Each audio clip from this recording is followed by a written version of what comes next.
And welcome back to part 4 of Vergil's playthrough of Devil May Cry 5, where today we're now on mission 9, which was like the last proper mission V ever got, because after this was just a boss rush for him. Which also means we've got another mission that's a little bit on the easier side for Vergil, because, you know, it's built for V, and so the game has to be easier, otherwise the balance between it would just fall apart. I've also been experimenting over the weekend with a lot of, mostly in the Void, but just experimenting with different stuff with Vergil to get a bit more practice in and hopefully show off a little bit more light with what he can do and what you can get out of him. Mostly Trick Down. I've been almost never using it, and I feel like I've been neglecting it for too long when it's actually one of Vergil's best tools for combo making. Being able to guarantee you touch the floor before the enemy does whenever you want can be amazing for combo making. And I've, like I said, just been neglecting it. Not because I don't know how to make the most of it, because I do. I've just been going into my comfort zone, because obviously talking while I'm playing, and just not touching it. And to be honest, I used to use trying to get down on the floor as an option much more often in 4 Special Edition, even though there wasn't really a trick down in 4 Special Edition. And what I mean is that you could only really access it in DT for some stupid reason.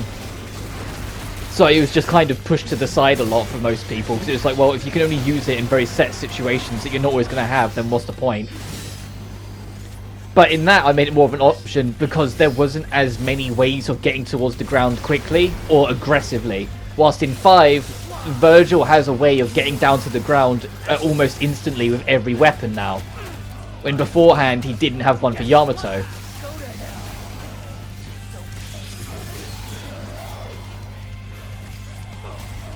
Boom. And I love getting the just timing on Beowulf. That's something that never gets old. Because you hear like a slight shrunk in the sound effect. Looks like it's a chunkier sound compared to normal. And that's when you know you've landed it. And it does the extra damage. If you can get instant Devil Trigger, full concentration, fully charged uppercut, and get the timing of it, watch entire health bars on bosses vanish. It's the closest you're going to get to a distortion in this game, a Devil Trigger distortion. Which, to be fair, I don't mind. Like, the Devil Trigger distortion was like the only skill that I really didn't mind not really coming back. I say really because you can still technically do it. It's just nowhere near as powerful as it used to be. And to be honest, the main reason why I don't mind is solely because it broke the game in 2 unapologetically, and it took very little to skill to use it. The moment you realise you can do it, the difficulty's turned off. So the fact that they kind of just, I said, not completely got rid of it, but for the most part got rid of it, I just felt made sense. So I don't think anyone was really expecting them to give us that in the next game. And so the fact that it's not here, I'm like, yeah, that makes sense. Because I even did a video back in the day of me just showcasing in 4 Special Edition how ridiculous it can be in the right hands. So I think that was, I ended like Burial in like 20 seconds or something like that with it. It was something ridiculous. I just remember ending the fight super quick, just showcasing what Devil Trigger Distortion can really do. Ow. As I get knocked about by Reapers. Because this encounter, as I'm getting like knocked about, is actually pretty fun. Like this specific one, like even with the Judicas, because there's so many mooks around as well that you're bopping in between and trying to like weave in between and get the hit on, it makes it more enjoyable. The only time the encounter actually gets more annoying is when they ramp up the Judicas any more than this, really. Because even in LDK, with the reduced health, these guys just suck. I wonder if that did damage. No, it didn't. Good. Also, I wonder if that had hurt me because it was out of my hands. It would have been a bit bullshit if it did.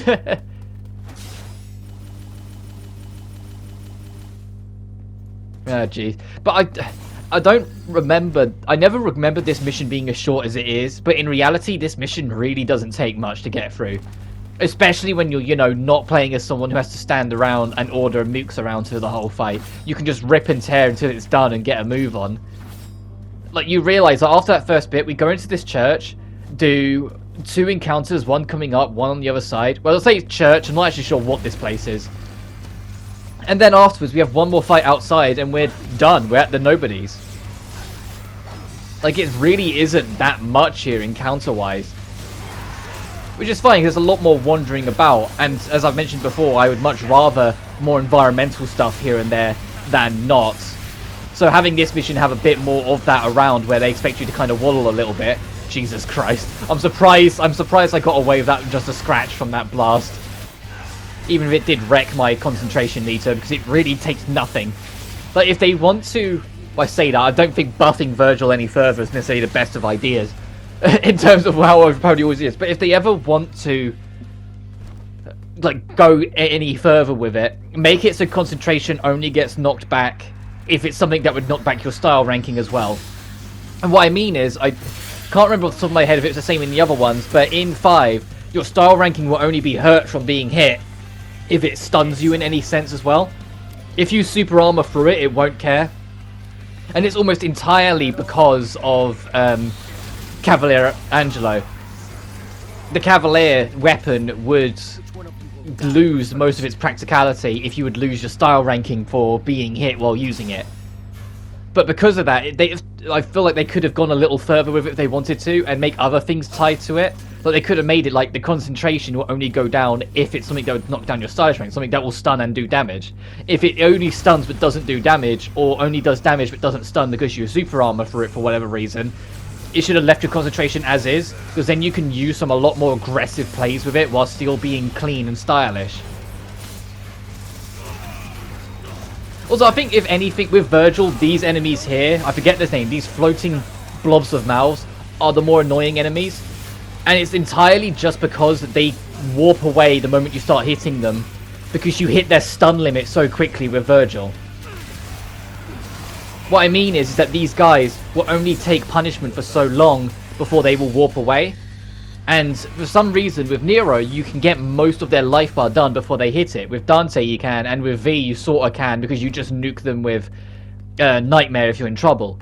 But with Vergil, because of how high his hit count is, especially when he's like fully concentrated, it seems like you trigger it every 2 seconds. So you're constantly chasing them around, because they're just warping away the moment you catch up to them. And I noticed it especially when I was doing their DMD run for Vergil, just how much that happens. Oh, this is a fun encounter. Use Hell on Earth. Watch the game's frame rate shit a brick. Just watch this. Because all of them are loaded to the brim with particle effects.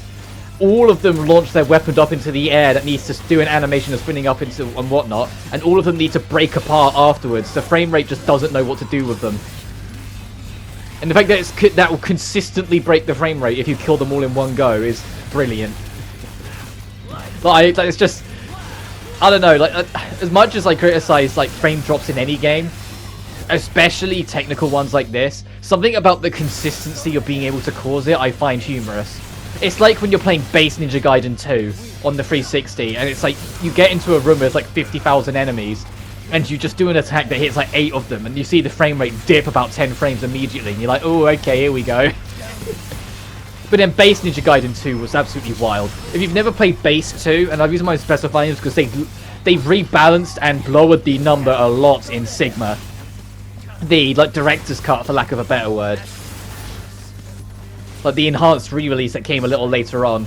Like, if you look at what Sigma lowered it down, and you compare it to the base 2, base 2 was a wild ride.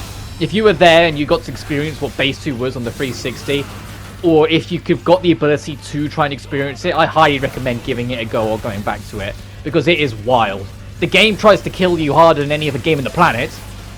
Like, the fact that I still hear people tell me that, oh, Sigma's one of the hard, like, Sigma 1 is like one of the hardest games ever made, and I'm like, you have not played base 2. Sigma 1 is harder than base 1, and it is a really goddamn hard game for sure, at least in my opinion. But my goodness, base 2 is a whole other beast. While Sigma 2 is a lot more balanced. That's not to say that Sigma 2 isn't hard. Sigma 2 will still absolutely kick your ass. It just doesn't feel as unfair as Base 2 gets. Base 2 will have bombs around the boss arena that only spawn the second the boss himself dies. And they won't checkpoint you after a boss dies. So there's a chance you'll beat a boss, start running to get out the level, trip in a completely invisible mine, die from it, and have to do the whole boss fight again. Ninja Gaiden 2 is evil. Base 2 is so maliciously evil, with so many beginner traps, it's baffling. But I kind of love it. Like, it's another game that I hope one day I'll get to Let's Play. I probably won't, like, if I'm gonna, like, Let's Play a version of it, it almost definitely will be Sigma 2, just because of the Ninja Collection, or was it Master Collection? Whatever it is. The Ninja Gaiden 3D era collection that's coming out. I'd very much want to talk about Ninja Gaiden at some point, because it feels like where Devil May Cry was always this super aggressive, in-your-face, overly stylish action game series, Ninja Gaiden was this polar opposite, while also still being an extremely on-point technical action game. It was very cold and calculating as a whole. And being able to be a fan of both of them just felt like you got the treat of the both worlds. Even though I was a far bigger Devil May Cry fan than I was ever a Ninja Gaiden fan, just because I grew up with Devil May Cry, was Ninja Gaiden I experienced more later on, I still have a soft spot for what was the truest form of a rival to Devil May Cry ever. And I hope, with this new collection coming out, I think next month, is it end of May or early June? I can't remember. I think it might actually be June, actually, it comes out. But when that comes out, I'm looking forward to hopefully seeing it get a second chance. Because if you don't know the story of what happened with the 3D Ninja Gaidens, basically the third game happened and it killed it.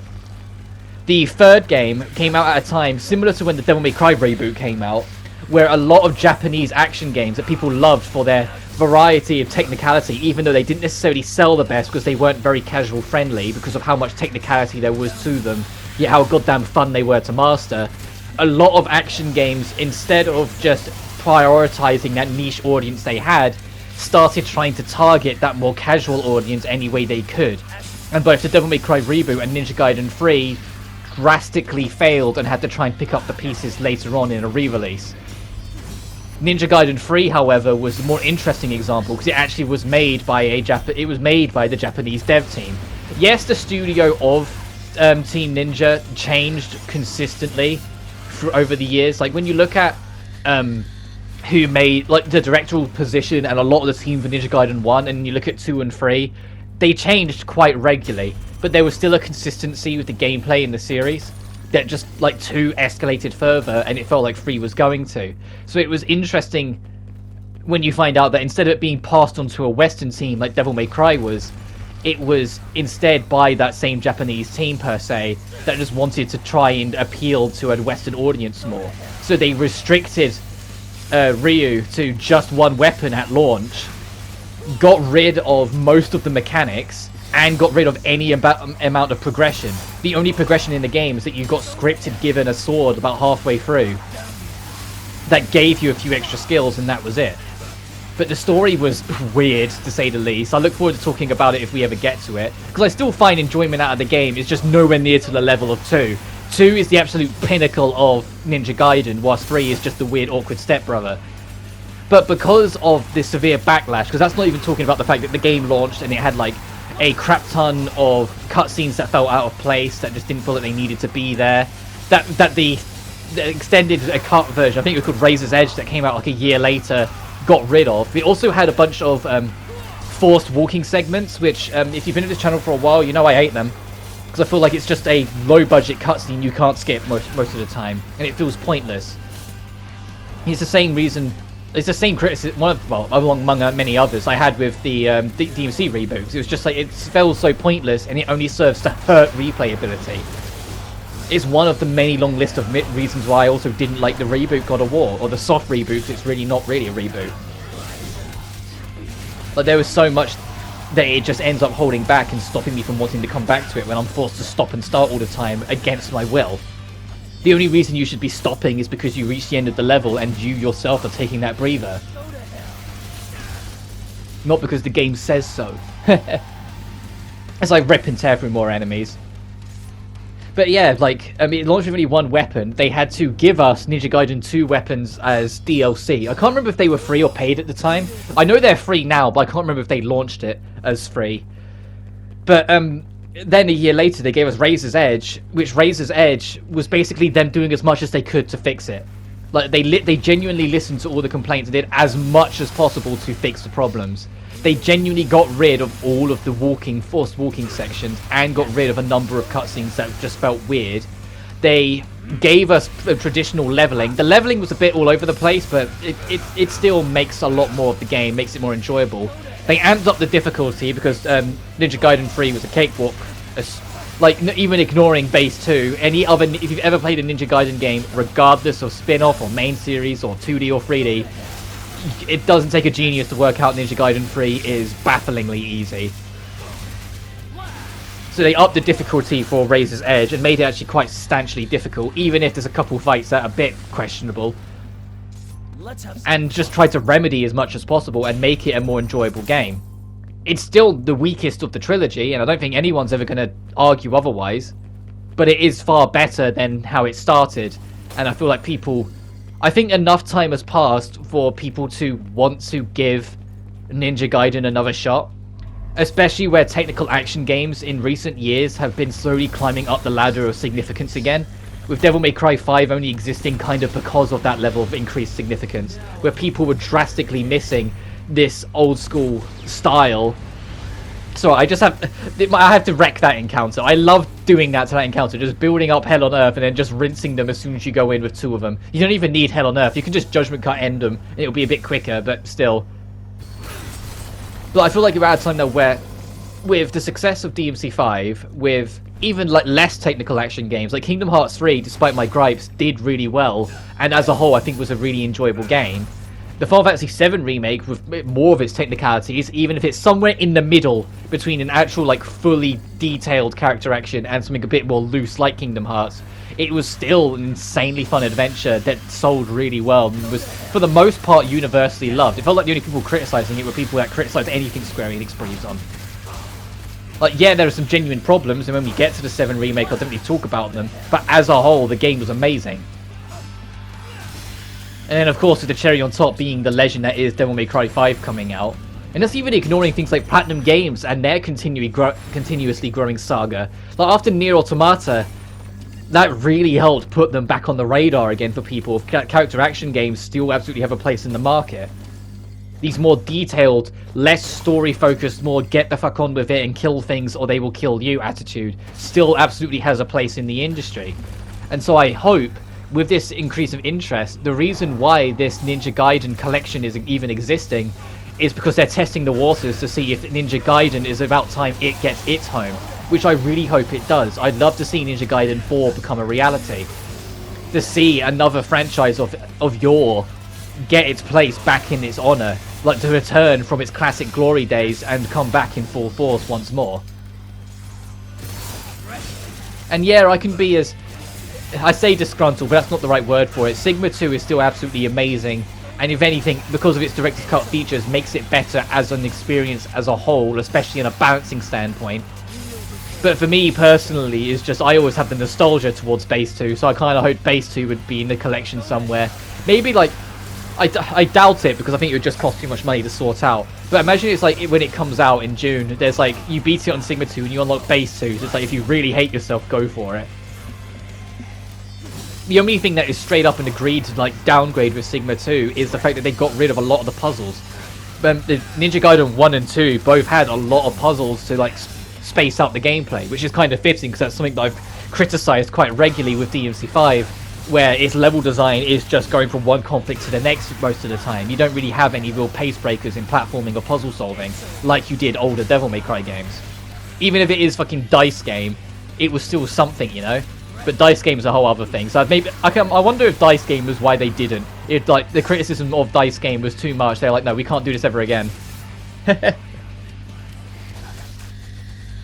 Oh god, getting a kill with Taunt, that's always enjoyable. But Ninja Gaiden 1 and 2, well, especially Base 2, had a shit ton of puzzles, and some of them were actually pretty convoluted, and you had to stop and sit back and think about them for a second as you tried to piece them together and work them out. Yet in Sigma 2, there's a whole bunch of them that you take one look at them and you go, hang on a minute, is this just a corridor now? Where, there was a puzzle here before. Like, there are some graphical cleanups, like, the Gaming Brit, when he was talking about Ninja Gaiden 1, like, he pointed out something, and I didn't even notice it at the time, where there's like a metal grate that you have to get a key for, but the metal grate's in the middle of like this ancient cave, so it looks really weird and out of place. So in Sigma 1, they changed the texture on it to make it look like it made more sense. It didn't look like something that you could have just broken through in this weird ancient cave. It looked something that fitted the scenery and something that, yeah, you would probably need a key for. And I'd never noticed that as like when I first played it. I genuinely didn't. When I played Base 1, then played Sigma 1, I was like, oh, I didn't even notice it. And that's not even talking about Ninja Gaiden Black.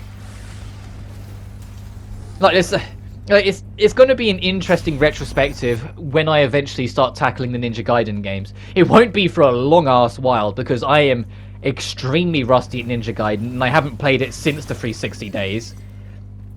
So I am extremely out of touch with them. It's been like 8 or 9 years now since I've last played it. So I'll probably go through all 3 games in my own time first, get a feel for them again, start practicing one, and then do a Let's Play of it. So don't expect it like this year, because it's going to be taking a while. Like, don't expect it anytime soon. There's going to be other things on my list of priorities. I wonder if I'll get this. Will I get away with this? Damn it, just barely not. I got the other one, though. Oh, I might be able to get all of them trapped in this if I keep hold of this. Yeah! Alright, that was cool. That was worth the damage. Because I just picked up the Pyro Bat. I know that's not what that one's called. It's the bigger one. Just picking it up and waiting for it to explode whilst catching the other Fury. There was another Fury on the ground, but I think it either got caught up in the blast radius or just died from the blistering blades that I shot at it. Like, I probably could have Stormbladed it instead, but whatever. Or the other way around, if that's what they're called. I always get muddled on the names. The only name I'm ever consistent on is Heavy Rain Sword, because you're literally raining it on them. Like, it makes sense. But Blistering, I think Blistering is where you, like, is the one where they're all next to you and you shoot them at them. And Storm is when they surround the enemy and they attack. But I don't know. It might be the other way around. But still, that's the sort of encounters I like seeing, where they end up and doing something crazy with the enemies. So I said using the enemy as a bomb and just like stretching out the entirety of Kick 13 solely to guarantee that it would last long enough to get the bomb to go off to hurt the enemy as well, even if it chipped me a little bit in the process. Which, to be fair, for the most part, I did alright, damage-wise. I really didn't do as much damage as it could have done. This is another encounter I'm going to just hell on earth out, though, because there's so many of these sons of bitches. And as I've said before, if you're annoyed that I'm using the boss skills too much, don't worry. I'm mostly just playing for fun here. I'm not trying to show off. But there will be a lot of encounters coming up where it will just be more fun to show off what you can do as Vergil. There's just a number of encounters where it's like, I'd rather get a move on. When you look at some, like, the severity of some of the enemy spawns here, or when you're trying to deal with these pricks who will try and, like, just put ice under you the moment you're not thinking about them for a second, it's just better to try and nuke as soon as you can.